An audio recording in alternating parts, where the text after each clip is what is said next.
اس کے آٹا بنا کر جو کو پیس کر روٹی بنا کر تم بھی کھانا، اپنی بیوی کو بھی کھلانا، اپنے بچوں کو بھی کھلانا، اللہ کی راہ میں صدقہ بھی کرنا، غریب و مسکین محتاجوں کو بھی دے دینا، مچل جانا تو درود کا نذرانہ پیش کر دینا۔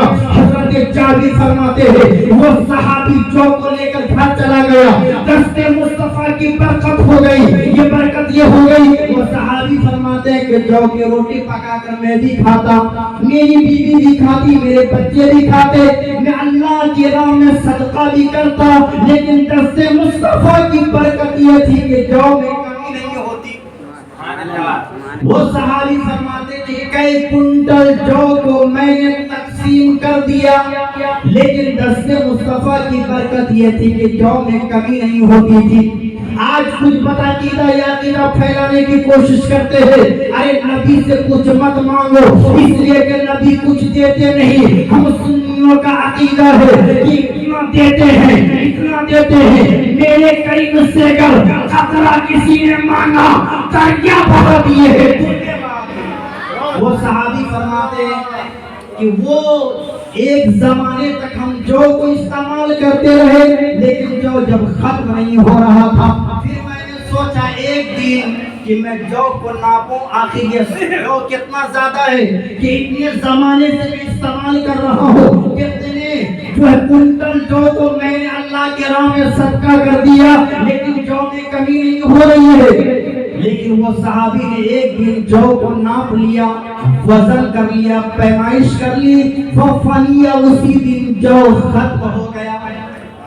آپ جب جو ختم ہو گیا آقا کی بارگاہ میں آتے ہیں، عرض کرتے ہیں یا رسول اللہ آپ نے جو عطا فرمایا تھا ہم ایک زمانے تک استعمال کر رہے تھے، لیکن اے میرے آقا آج میں نے جو کو ناپ لیا ہے تو جو ختم ہو گیا ہے، اب میرے آقا کا فرمان سنیے۔ میرے آقا فرماتے او صحابی جو ناپنے کا مطلب یہ ہے تمہارا ایمان کمزور ہو گیا ہے، تمہارا بھروسہ اٹھ گیا ہے، اگر تم جو کو نہ ناپتے تو قیامت تک نسلن باقی نسلی تیری اولاد کھاتی رہتی، لیکن جو میں کمی نہیں ہوتی۔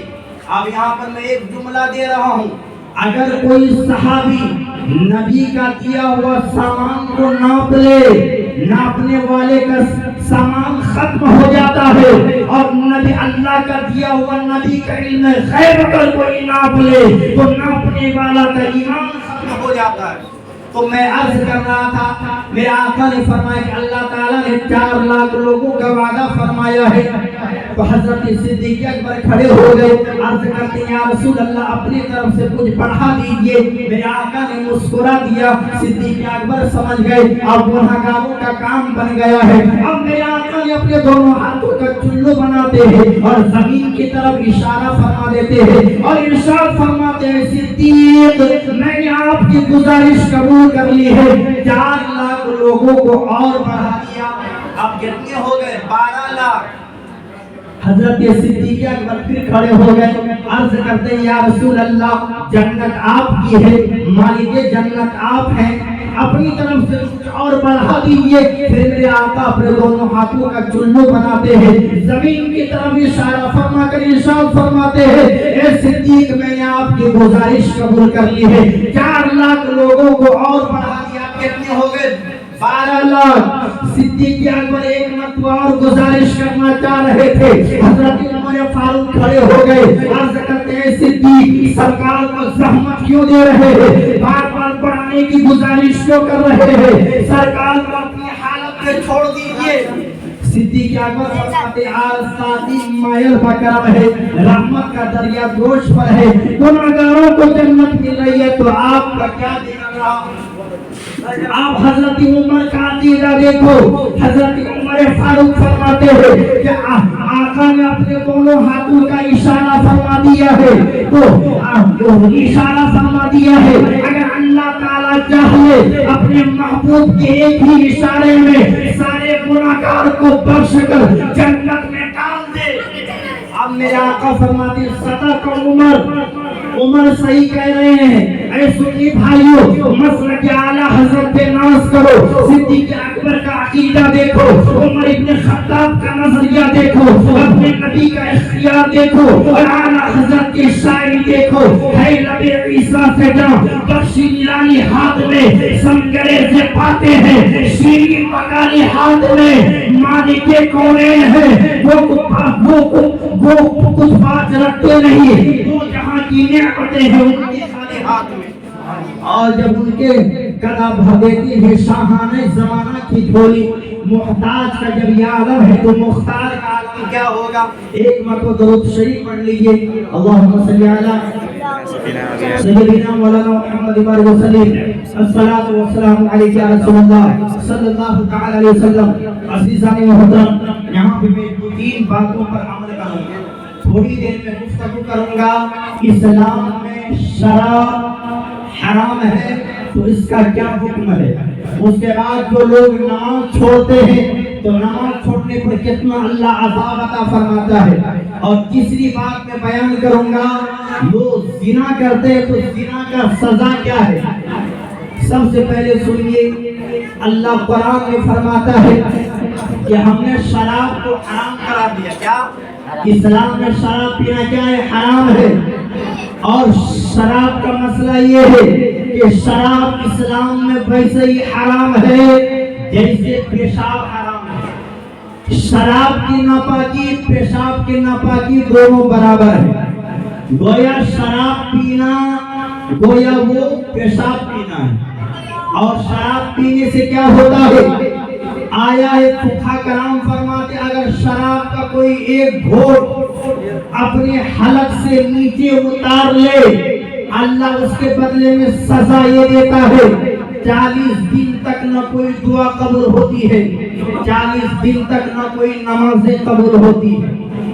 اس کے بعد جو شراب پیتا ہے گھونٹ, اللہ اس کو جہنم میں جہنمیوں کا پیپ پلائے گا. یہ شراب کا مسئلہ ہے.